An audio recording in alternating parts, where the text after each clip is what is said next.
వద్దంటే వినదే పగలంతా ఆడి పాడి ముద్దైన తినదే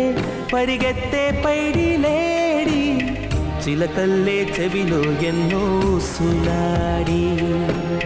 పడుకోదే పన్నెండైనా ఏం చేయాలి గుమ్మాడి గుమ్మాడి ఆడిందంటే అమ్మాడి డాడీ ఊపిరిలో మురిసే కూచిపూడి